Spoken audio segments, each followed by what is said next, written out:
Hello और नमस्कार दोस्तों, स्वागत है आप सभी का आपके अपने YouTube चैनल प्रेम एकेडमी पर, जहां सफलता ही हमारा लक्ष्य है। तो दोस्तों, आज आपको वीडियो का थंबनेल देखकर पता ही चल गया होगा कि हम लोग वैदिक सभ्यता के बारे में चर्चा करने वाले हैं। तो दोस्तों, इससे पहले की वीडियो में भी हम लोग वैदिक सभ्यता के बारे में चर्चा कर चुके हैं। तो आज की जो वीडियो है उसमें हम आखिर कौन कौन से विषयों पर चर्चा करेंगे, तो आपके सामने जो पीपीटी का पहला पेज दिख रहा है, इसमें हम लोगों ने कई सारी चीज़ों को डिस्कस कर लिया है। जैसे आर्य समाज और पहचान के बारे में हम लोगों ने पढ़ लिया है पहले से।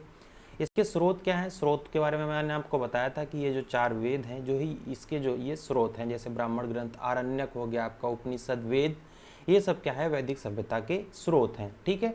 भारत में इनका निवास स्थान कहाँ था, ये इसके बारे में भी हम लोग चर्चा कर चुके हैं। ठीक है। अब जो 4 चीज़ें बची थी कि इनका सामाजिक जीवन कैसा था, और इनका आर्थिक जीवन कैसा था, इनका धार्मिक जीवन कैसा था, और इनका भौगोलिक विस्तार क्या था। तो इन 4 चीज़ों के बारे में हम लोग आज चर्चा करेंगे। ठीक है। तो चलिए दोस्तों, आज की वीडियो को हम लोग शुरू करते हैं। तो देखिए, वैदिक पीरियड जो था, वैदिक पीरियड के लोग जो है वो अफगानिस्तान के क्षेत्र में और इंडो पाक यानी भारत पाक के क्षेत्र में निवास करते थे। अफगानिस्तान के क्षेत्र की अगर हम लोग बात करें तो ऋग्वेद में कई सारी नदियों की चर्चा की है ऋग्वैदिक लोगों ने। कौन कौन सी नदियों की चर्चा की है, जैसे गोमल नदी की चर्चा की है, जिसको आज के काल में जो है हम लोग कमोवेश गोमती नदी के नाम से जानते हैं। ठीक। दूसरी क्या, सुवास्त नदी की चर्चा की है। सुवास्त नदी को हम लोग स्वात नदी के नाम से जानते हैं। कुंभा नदी की चर्चा की है, जिसको आज को जो काबुल में स्थित है। और दूसरी क्या है, कुर्रम, या जिसको कुर्मू नदी कहते हैं। इसमें जो है ऋग्वैदिक लोगों ने इन नदियों की चर्चा की है, मतलब ये इनका निवास स्थान अफगानिस्तान के क्षेत्र में यहीं कहीं आसपास रहा होगा। दूसरी तरफ हम जब बात करते हैं इंडो पाक रीजन की, तो इंडो पाक रीजन की जब हम लोग बात करेंगे तो इंडो पाक रीजन में देखिए, जो ये इंडो पाक का रीजन था, इसको जो है ऋग्वैदिक लोग जो है वो क्या कहते थे, सप्त सैंधव सभ्यता के नाम से जानते थे। किस नाम से जानते थे, सप्त सैंधव सभ्यता, सप्त सैंधव सभ्यता के नाम से जानते थे। ये सप्त सैंधव सभ्यता, या फिर हम लोग इसको कह सकते हैं क्षेत्र के नाम से जानते थे, जो सप्त सैंधव क्षेत्र था। उन्होंने ये जो सप्त सैंधव क्षेत्र था, वहाँ पर कई सारी नदियों के नाम गिनाए, जिन प्राचीन नामों के बारे में हम लोग देखेंगे कि किन प्राचीन नदियों का जो है जिक्र जो है ऋग्वैदिक काल के लोगों ने किया है।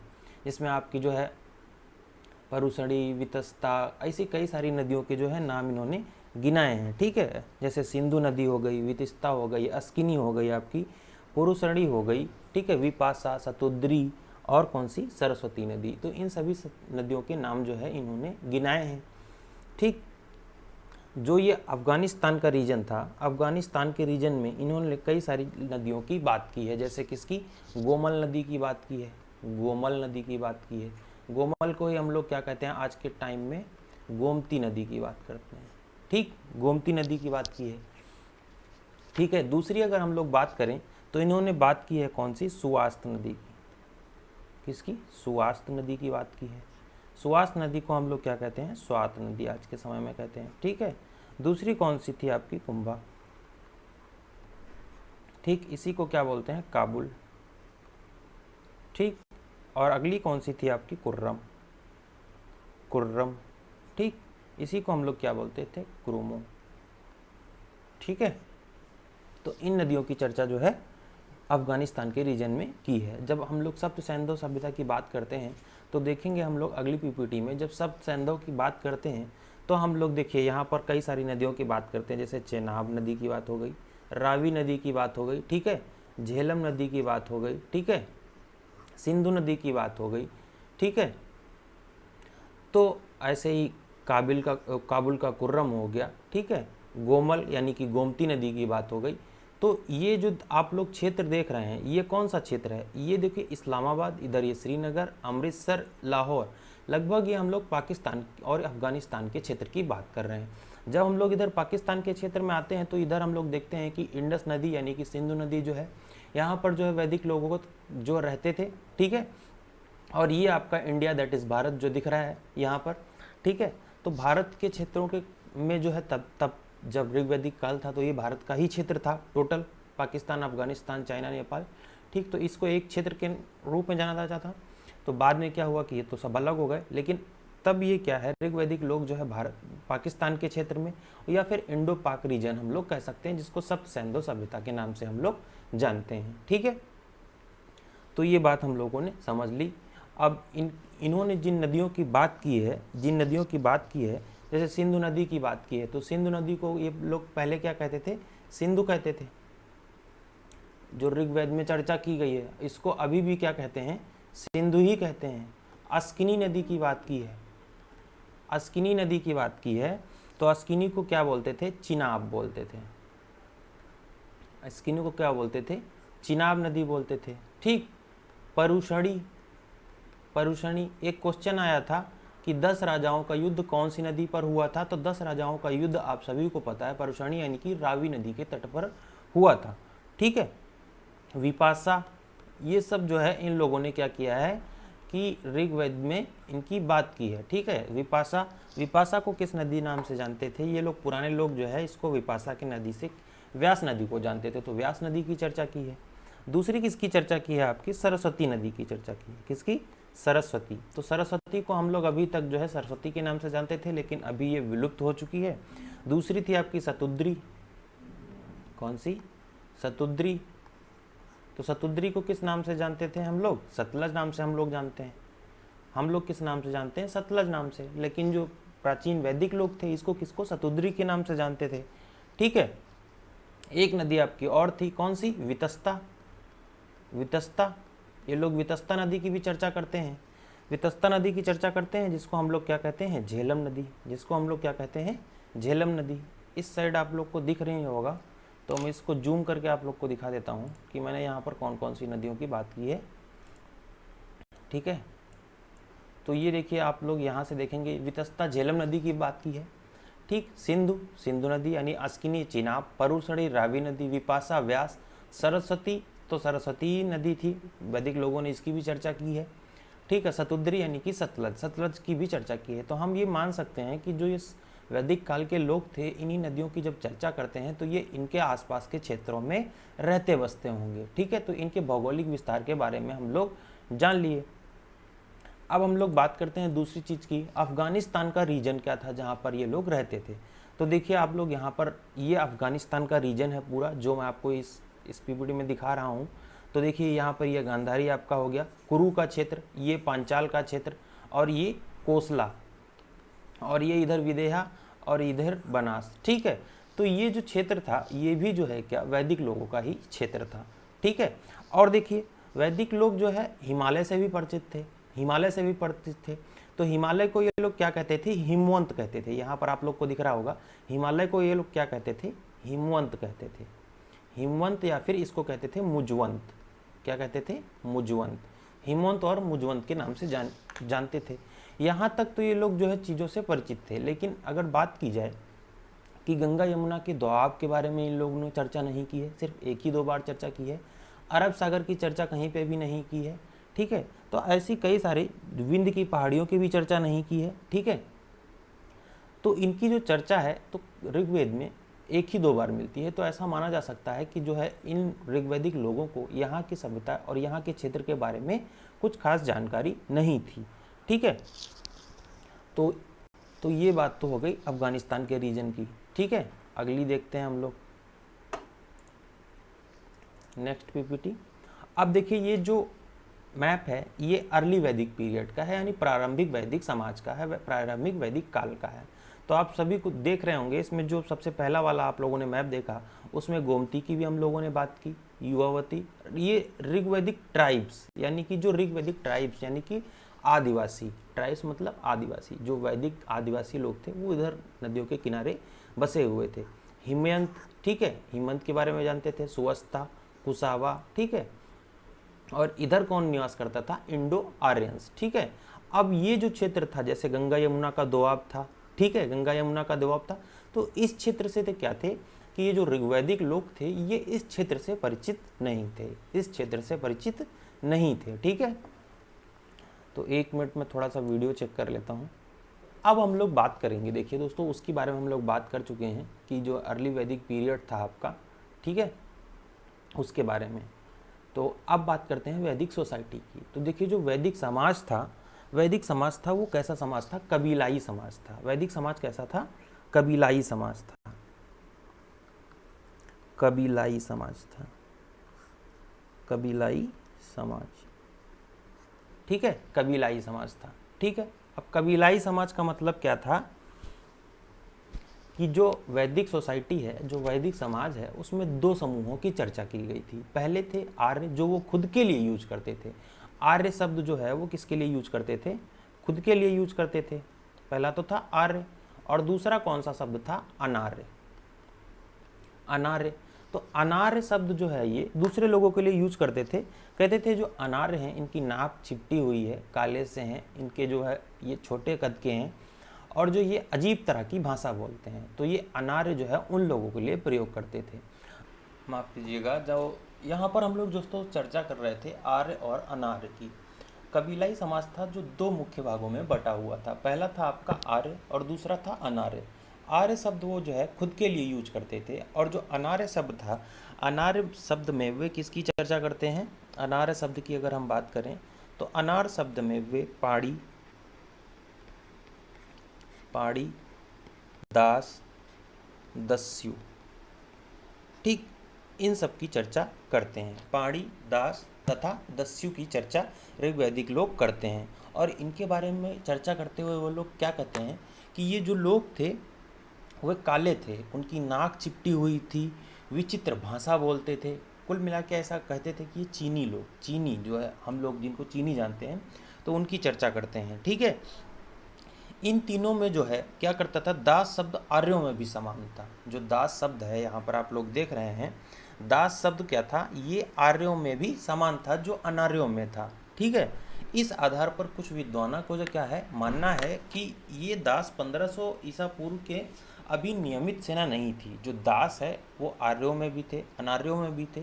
तो कुछ विद्वान ऐसा मानते हैं कि ये जो दास थे इनकी कोई नियमित सेना नहीं थी, ठीक, या कोई नियमित लोग नहीं थे। जो न्यायिक तंत्र व्यवस्था अभी जो थी समाज में, वो अभी पूर्णतया विकसित नहीं थी। क्योंकि कभी कभी जो है ऋग्वैदिक लोगों ने इस बात का भी जिक्र किया है कि चोरी जैसी घटनाएं भी वहाँ पर घटती रहती थी, तो इसकी भी बात करते हैं। ठीक, तो ऋग्वेद में जो है, जो ऋग्वेद का जो समाज है उसको 4 भागों में विभक्त कर कर हम लोग जान सकते हैं। तो ऋग्वैदिक जो समाज था, जो ऋग्वैदिक लोग थे, उसको जो है क्या 4 भागों में बांट रखा था, जिसको क्या कहते थे? सभा, समिति, गढ़, और क्या कहते थे? विदत। देखते हैं कौन कौन से थे। सभा, सभा था, ठीक, पहला नंबर। दूसरा था समिति,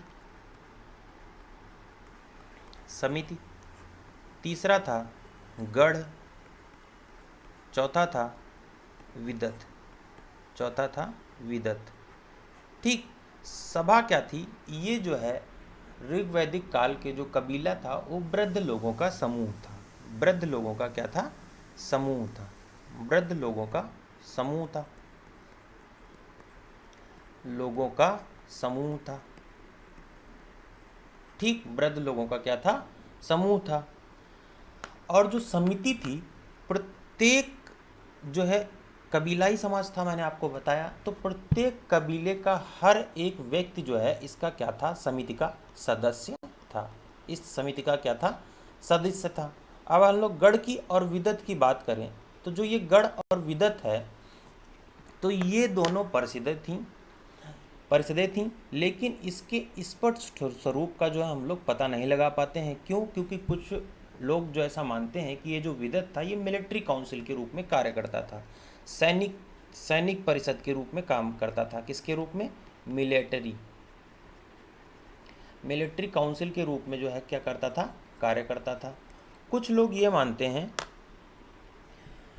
कि जो विदत है या गढ़ है, इसकी सबसे ज़्यादा बार चर्चा जो है ऋग्वेद में की गई है। लगभग 122 बार इन शब्दों की चर्चा की गई है, सभा, समिति, गढ़ और विदत के बारे में। ठीक है, तो जो वैदिक सोसाइटी थी वो कैसी थी? कबीलाई थी, कबीलाई समाज था। ठीक है, तो अगर हम लोग ये बात करें कि क्या जो है ऋग्वैदिक काल में प्रजातंत्र थी, प्रजातंत्र था, तो सबसे अहम सवाल अगर कोई आपसे पूछे कि अगर आप एनालिसिस करें कि ऋग्वैदिक समाज क्या प्रजातांत्रिक समाज था, तो हम कहीं ना कहीं ये कह सकते हैं कि हाँ, ऋग्वैदिक समाज जो है प्रजातांत्रिक समाज था, क्योंकि गढ़, समिति, विदत ये ऐसी चीज़ें थीं जहाँ पर लोग इकट्ठा होते थे, अपनी बात रखते थे, अपनी समस्याओं को बताते थे और कई सारे मुद्दों पर चर्चा करते थे और उन पर क्या है, मिलकर निर्णय लेते थे, मिलकर निर्णय लेते थे। तो इस प्रकार हम लोग एक चीज़ तो स्पष्ट हो गई कि जो ऋग्वैदिक समाज था वो कहीं ना कहीं आप लोग देखें उसमें जो है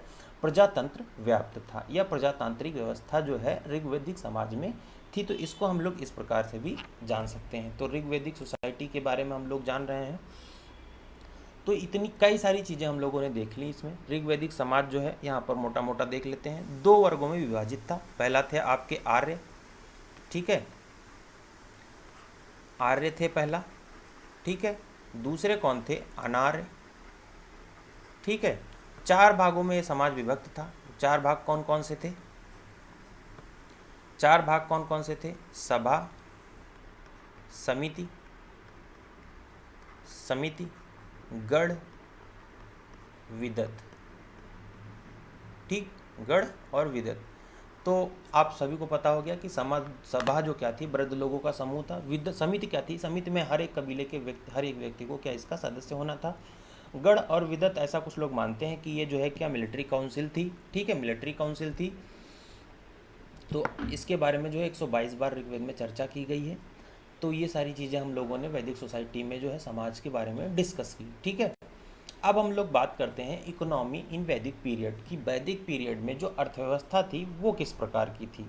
तो देखिए दोस्तों, तो ऋग्वैदिक काल जो था, तो ऋग्वैदिक काल में जो अर्थव्यवस्था जो है वो क्या करते हैं कि सबसे पहली चीज़ थी वो पशुपालन करते थे। दूसरी चीज़ क्या थी कि वो कृषि करते थे। तो पशुपालन में वो किस चीज़ को पालते थे, गाय को पालते थे। गाय जो है क्या है, मुख्य व्यवसाय था। मुख्य पशुपालन जो इनका मुख्य व्यवसाय था वो क्या था, पशुपालन था। और जो गाय है वो धन अर्जित करने का मुख्य साधन थी, ठीक। जो गाय है, पहली चीज़ तो ये हो गई कि पशुपालन, ये लोग क्या करते थे, पशुपालन। अब पशुपालन में क्या था कि गाय जो था क्या थी, गाय जो थी वो धन का मुख्य माध्यम थी, मुख्य माध्यम थी। दूसरी चीज़ क्या थी कि लोगों की जो हैसियत है वो किस बात से मापी जाती थी कि किस व्यक्ति के पास जो है कितनी ज़्यादा गायें हैं। हैसियत किस बात से नापी जाती थी कि किस व्यक्ति के पास कितनी ज़्यादा संख्या में गायें हैं, कितनी ज़्यादा संख्या में गायें हैं, ठीक। तो इस बात से लोगों की हैसियत नापी जाती थी, ठीक। गायों के लिए क्या होता था, युद्ध किए जाते थे। दूसरी बात, गायों के लिए क्या किया जाता था, युद्ध किए जाते थे। गायों के लिए युद्ध होते थे और इस युद्ध को क्या कहते थे, गविष्टि। ध्यान रखिएगा, इस युद्ध को क्या कहते थे, गविष्टि, ठीक। गायों के लिए युद्ध होते थे। और जो है क्या, जैसे राजा जो किसी भी कबीले का सरदार होता था, उसको ऐसा मतलब कोई राजतंत्र की व्यवस्था थी नहीं, तो जो कबीले का सरदार था उसी को राजा, राजन की उपाधि से नवाजा जाता था। स्वेच्छा से लोग स्वेच्छा से लोग बलि के रूप में जो है राजा को तोहफे भी देते थे। तो जो राजा था उससे ये अपेक्षा की जाती थी कि वो गायों की रक्षा करेगा, उससे ये उम्मीद की जाती थी कि गायों की रक्षा करेगा। तो यही एक कारण है कि जो राजा को क्या कहा जाता था, जनस्य गोपा के नाम से जानते थे, ठीक। जनस्य गोपा के नाम से जानते थे। तो ये है, ठीक है। ये तो हो गई पशुपालन की बात। दूसरी हम लोग बात करते हैं कृषि की। तो कृषि जो है, इनका जो कृषि है इनका द्वितीयक व्यवसाय था, ठीक है। कृषि जो है क्या है, इनका द्वितीयक व्यवसाय था, ठीक है। यहाँ पर हम लोग देखेंगे कृषि क्या है, मैं माइक दूर रखा था। कृषि क्या था, इनका द्वितीयक व्यवसाय था, ठीक है। कृषि क्या था, इनका द्वितीयक व्यवसाय था। लेकिन जो ये ऋग्वैदिक समाज था वो जो है क्या भूमि की महत्ता को नहीं समझता था। जैसे लेकिन फिर भी इनको जो है जुताई, बुआई, खुदाई के बारे में काफ़ी ज्ञान था। यहाँ के लोगों को कृषि में किस चीज़ का ज्ञान था? यव, जिसको हम लोग क्या बोलते हैं? जौ की खेती करते थे ये लोग, ठीक है, जौ की खेती करते थे, ठीक है। लेकिन खेती जो है वो जो यहाँ के लोग जो है वो पूरी तरीके से खेती पर निर्भर नहीं थे, क्योंकि ये जो पूरी व्यवस्था थी वो कबीलाई थी। जो ऋग्वैदिक लोग हैं वो कबीलों में बटे हुए थे। तो ठीक है, तो इस प्रकार से ये हम कह सकते हैं कि जो इन लोगों का जो है पूरा का पूरा जो फोकस था वो कृषि पर नहीं था। पशुपालन जो है इनका मेन व्यवसाय था, ठीक, पशुपालन, जिसमें गाय और घोड़े को जो है ये लोग पालते थे, ठीक है। दूसरी बात करें अगर हम लोग व्यवसाय की, तो ये लोग किस चीज़ का व्यवसाय करते थे? ऋग्वेद में कई सारे व्यवसायों की चर्चा की गई है, जिसमें सोना, चांदी, तांबा, पीतल व्यवसाय तथा कारीगरों एवं रथकारों, मृद भांड बनाने वाले लोगों की भी चर्चा की गई है, ठीक है। तो ऋग्वेद में ऐसी जो है चर्चाएं की गई हैं। अब हम लोग जो बात करते हैं वैदिक सोसाइटी में रिलीजियस सिस्टम की, धार्मिक व्यवस्था की बात करते हैं। देखिए, धर्म एवं दर्शन के बिंदु पर जब भी हम लोग ऋग्वेद की बात करेंगे, ऋग्वैदिक लोगों की बात करेंगे, तो उसमें जो है क्या काफ़ी विविधता पाई जाती है, क्योंकि ऋग्वैदिक लोग जो थे वो काफ़ी जो है हम ये कह सकते हैं कि कल्चरल थे, या जो है देवी देवताओं को ज़्यादा मानने वाले थे। तो इनका जो मुख्य देवता थे, उनके जो मुख्य देवता थे उनमें थे आपके कौन? इंद्र। उनमें कौन थे? इंद्र जो है इनके मुख्य देवता थे, जिनको ये लोग क्या कहते थे? बारिश और वीरता के देवता। क्या कहते थे?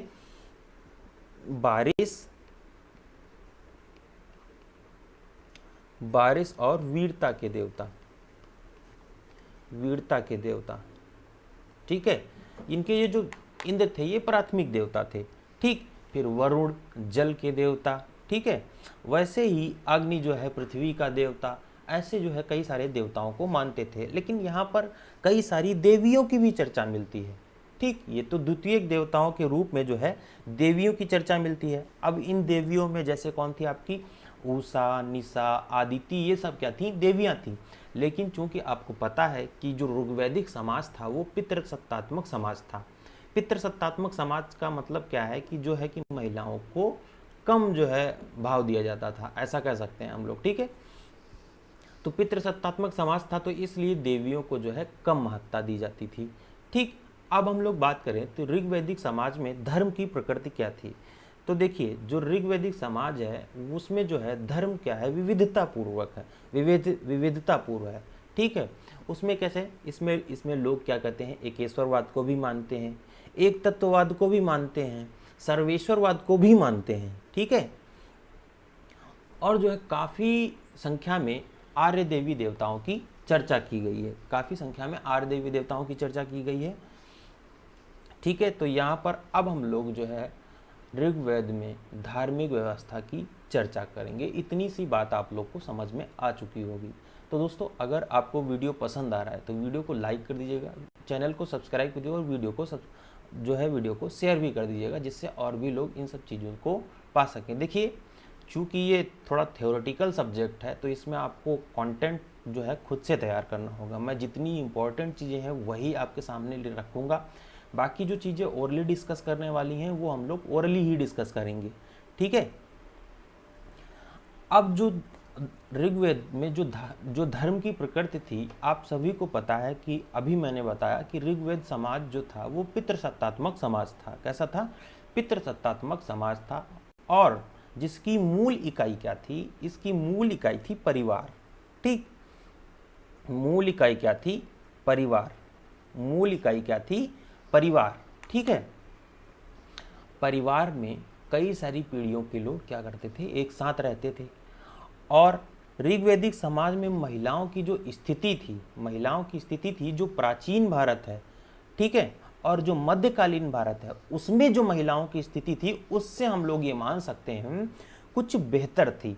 क्योंकि जो ऋग्वैदिक लोग हैं उन्होंने कई सारी विदेशी महिलाओं की चर्चा भी की है, जैसे अपाला, घोषा, विश्ववारा, लोपामुद्रा, इन सब महिलाओं की भी चर्चा की है। और आप कहीं ना कहीं देखिए, जब सभा और समिति की बात करते हैं तो वहाँ पर महिलाओं का भी प्रतिनिधित्व रहता था। तो हम ये कह सकते हैं कि ऋग्वैदिक काल में महिलाओं की स्थिति जो है क्या, वो ज़्यादा दयनीय नहीं थी। जो है अगर हम लोग बात करें मध्यकालीन भारत में और जो है प्राचीन भारत में, तो ये हम कह सकते हैं कि जो है ऋग्वैदिक काल में महिलाओं की स्थिति जो क्या थी, वो ठीक थी। और सभा समिति जैसी राजनीतिक जो इकाइयाँ थीं उनमें भी इनकी सदस्यता रहती थी, जिससे पता चलता था क्या कि स्त्रियों, लेकिन एक चीज़ है, यहाँ पर स्त्रियों का विवाह जो है कम उम्र की रहते ही करा दिया जाता है। 16-17 की उम्र में यौना रंग में जब वो अपने होती थी तभी महिलाओं का विवाह करा दिया जाता था। ठीक है, लेकिन अब एक चीज़ यहाँ पर जब महिलाओं के संबंध में आ ही गई है तो यहाँ पर एक चीज़ और बात कर लेते हैं कि देखिए जो वैदिक समाज था वो कैसा समाज था। अभी मैंने आपको बताया कि ये कबीलाई समाज था। ठीक, कबीलाई समाज था। तो ये कबीलाई समाज में जो कुछ जो रूल्स हैं, कुछ जो नियम हैं, उनको भी मानते थे। तो महिलाओं के लिए क्या था कि जैसे नियोग प्रथा, जैसे कौन सी, नियोग प्रथा, नियोग प्रथा। ठीक, दूसरी हम बात करें बहुपतित्ववाद, पतित्ववाद, ठीक है, बहुपत्नीवाद। तो ये सारी व्यवस्थाएं भी जो है इस समाज में बसी हुई थी, तो हम लोग ये बात कह सकते हैं। ठीक है, समाज में सामाजिक संघर्ष भी खूब अच्छे से था। आर्यों अनार्यों के बीच में कई सारे युद्ध भी हुआ करते थे। आप सभी को पता होगा 10 राज्य युद्ध की चर्चा की गई है इसी में। ठीक है, किसकी, 10 राज्य युद्ध की चर्चा भी की गई है इसी में। ठीक है,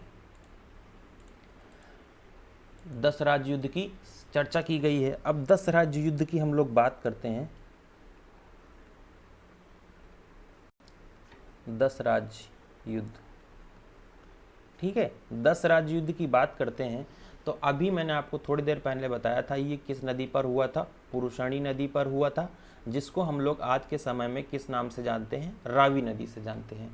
तो 10 राजाओं का युद्ध है, इसमें कितने थे, 5 आर्य थे, 5 आर्य थे और 5 अनार्य थे। ठीक, अनार्य थे। ठीक, ये 10 थे।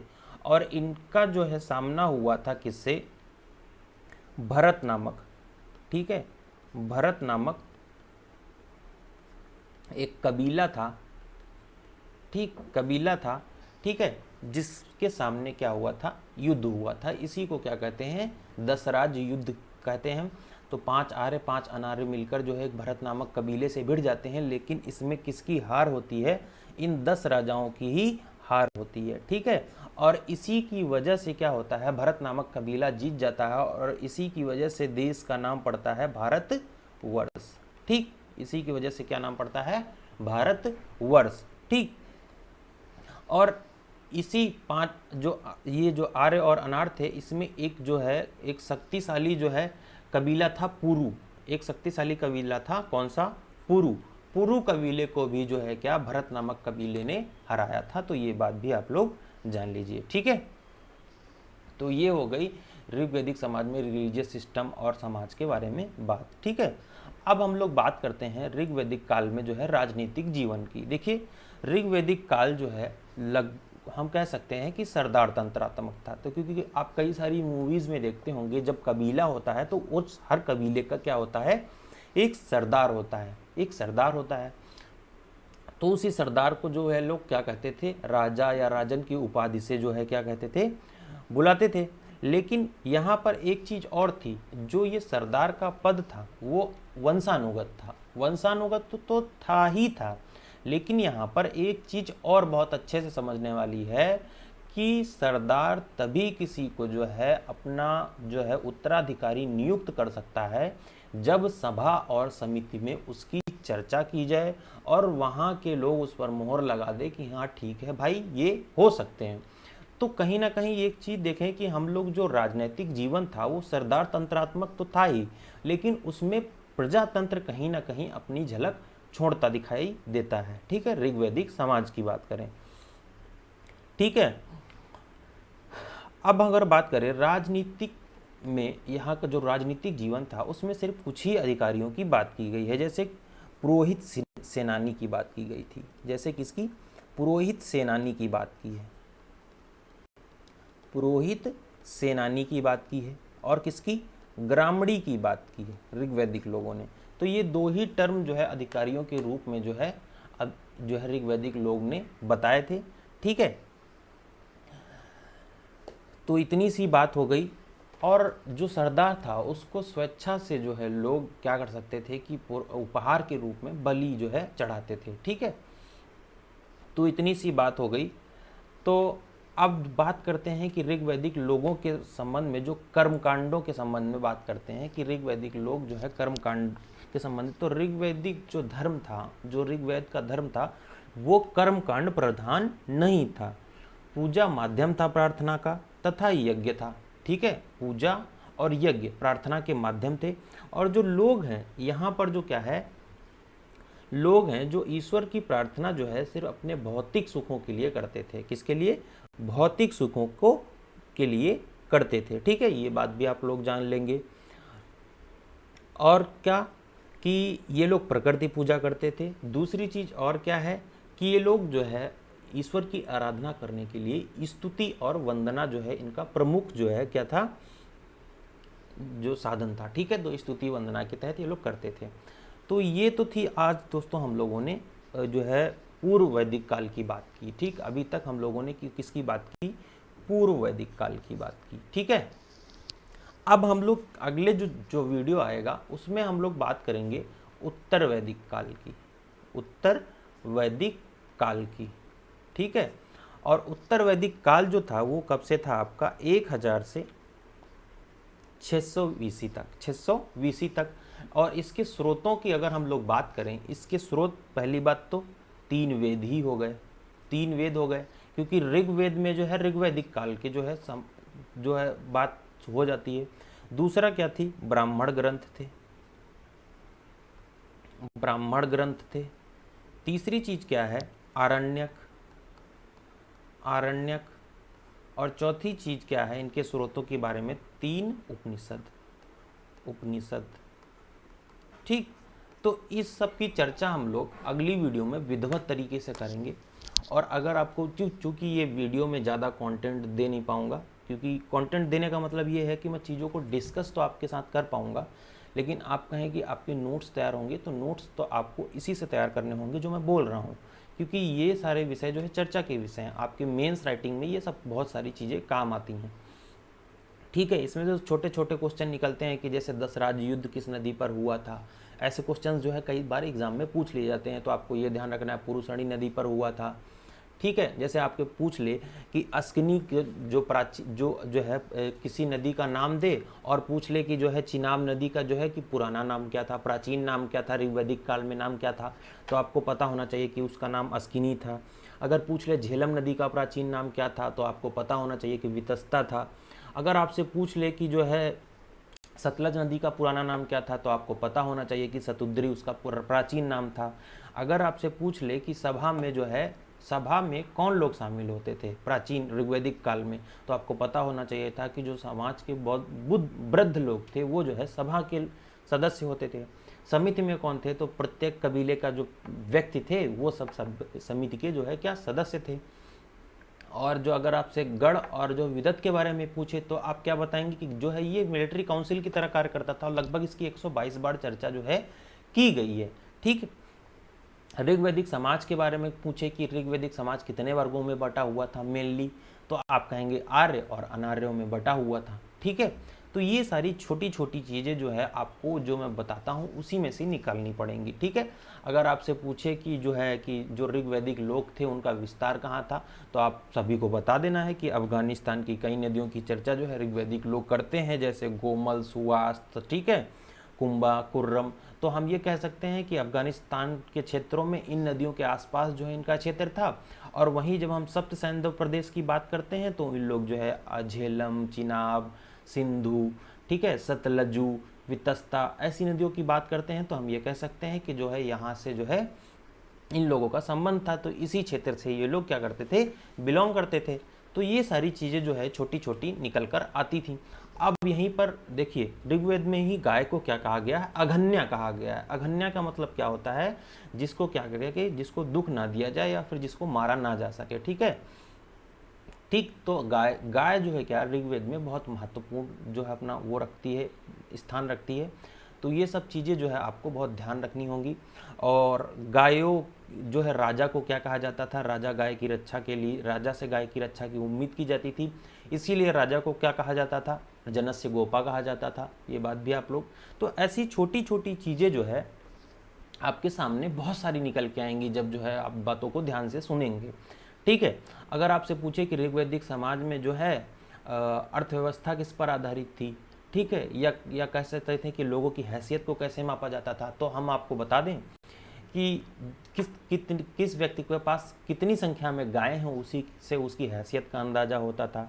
गाय जो क्या थी, वो जो है क्या मुख्य माध्यम थी धन का। ठीक है, धन का मुख्य माध्यम कौन था, गाय थी। समाज कैसा था, कबीलाई समाज था। क्या प्रजातंत्र जो है ऋग्वैदिक समाज में व्याप्त था, तो हाँ बिल्कुल व्याप्त था, क्योंकि लोग जो है कई सी मुद्दे पर बैठकर चर्चा करते थे, उस पर निर्णय लेते थे। ठीक है, तो ये प्रजातंत्र में ही हो सकता है। राजशाही तंत्र में अगर हम कह दें कि कोई किसी बात पर चर्चा नहीं करेगा, सीधे आदेश तो आदेश। ठीक है, तो हम कहीं ना कहीं ये कह सकते हैं कि जो ऋग्वैदिक समाज था वो प्रजातांत्रिक समाज था, उसमें प्रजातंत्र की व्यवस्था कहीं ना कहीं पर व्याप्त थी, हालांकि वो सिर्फ व्यवहारिक थी। ठीक है, लेकिन थी जरूर। ठीक है, तो ऋग्वैदिक समाज के बारे में हम लोगों ने जान लिया, भौगोलिक विस्तार के भी बारे में हम लोगों ने इनके जान लिया। ठीक है, अब जो अगली बात होगी वो होगी उत्तर वैदिक काल की, और उसके बाद में हम लोग डिस्कस करेंगे बौद्ध धर्म के बारे में। ठीक है, उसके बाद हम लोग डिस्कस करेंगे बौद्ध धर्म के बारे में, फिर उसके बाद आ जाएंगे जैन धर्म के, फिर जो है आ जाएंगे आपके पूर्व जो मुगलों के काल में आ जाएंगे। ठीक है, मगध के राज्यों, फिर 16 महाजनपदों के बारे में पढ़ेंगे। धीरे धीरे हम लोग जो है मध्यकालीन भारत की ओर बढ़ते हुए जब मध्यकालीन भारत को जो है मुगलों को पढ़ लेंगे, उसके बाद थोड़ा सा और आगे बढ़ेंगे। तो ठीक है, फिर हम लोग जो क्या है 1757 से 1947 के बीच के जो है आधुनिक भारत के इतिहास को भी पढ़ने का काम करेंगे। तो अगर आपको वीडियो पसंद आई है तो वीडियो को लाइक कर दीजिएगा। मिलेंगे अगली वीडियो में, तब तक के लिए बने रहिए प्रेम एकेडमी पर, जहां सफलता ही हमारा लक्ष्य है। और वीडियो देखने के लिए आप सभी का थैंक यू। और वीडियो पसंद आया है तो मेरी आपसे बार बार रिक्वेस्ट है कि आप वीडियो को शेयर जरूर कर दिया करिए। एक दोस्त को भी अगर शेयर करके आप सब्सक्राइबर बढ़वाएंगे तो मुझे भी पढ़ाने का बड़ा अच्छा मज़ा आएगा कि जो है आप थोड़ा सब्सक्राइबर बढ़ते हुए दिखेंगे। तो चलिए दोस्तों, मिलेंगे अगली वीडियो में, तब तक के लिए बने रहिए प्रेम एकेडमी पर, जहां सफलता होए हमारा लक्ष्य है।